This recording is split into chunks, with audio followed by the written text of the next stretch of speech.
যার প্ররোচনায় হয়েছিল একটি এফআইআর আছে আমাদের রাজ্যের সর্বোচ্চ মাথার এগেনস্টে এই কেসে। মাথাভাঙা সভা থেকে বিজেপিকে নিশানা তৃণমূল সুপ্রিমোর।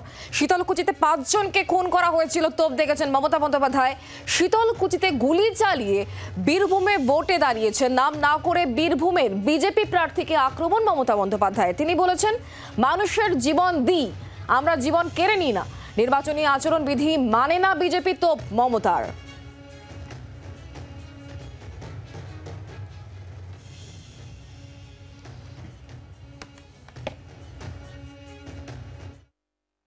ভুলে গেছেন শীতলকুচিতে ইলেকশনের সময় লাইনে দাঁড়ানো 5 জনকে গুলি করে মেরেছিল। তার মধ্যে 4 জন সংখ্যালঘু সম্প্রদায়ের আর একজন রাজবংশী ভাই ছিল। আমি ইলেকশন চলাকালীন এসেছিলাম ছুটে এবং তাদের পাশে দাঁড়িয়েছিলাম।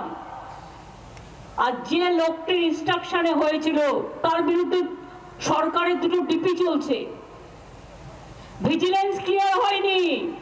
আমরা স্টেট গভর্নমেন্ট থেকে অবজেকশন জানানো সত্ত্বেও ভারতবর্ষের সরকার তাকে ক্লিয়ারেন্স দিয়ে দিয়েছে। তিনি আবার বীরভূমে গিয়ে দাঁড়িয়েছেন, বলছে আমি ওখানে এসডিপিও ছিলাম। So what? তাই বলে আমার কোনো অধিকার নেই যে আমি একটা পার্টির দালালি করে আমি মানুষের প্রাণ কেড়ে নেব।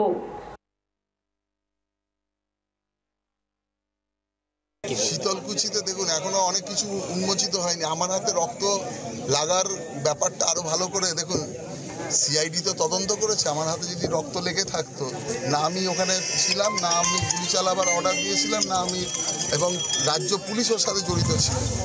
যারা রাজ্য পুলিশের কি ভূমিকা সেটা জানেন না। আমি এটা নিয়ে তর্ক বা বিতর্ক বাড়াতে চাই না। আর 2 নম্বর কথা, সিআইডি তদন্ত করেছিল। আমি যদি কোনোভাবে আমার 0.001%ও ইনভলভমেন্ট পেত, আজকে আমি অ্যাটলিস্ট এখানে বসে থাকতাম। আর এই ঘটনার অনেক কিছু রয়েছে। এই অলরেডি হাইকোর্টে এখন হিয়ারিং চলছে। যেদিন সিবিআই ইনকোয়ারি হবে, যার প্ররোচনায় হয়েছিল একটি এফআইআর আছে আমাদের রাজ্যের সর্বোচ্চ মাথার এগেনস্টে এই কেসে, কিন্তু সেই জায়গায় সেই রহস্য সেদিন উন্মোচিত হবে কার প্ররোচনায় এই ঘটনাটি ঘটেছে।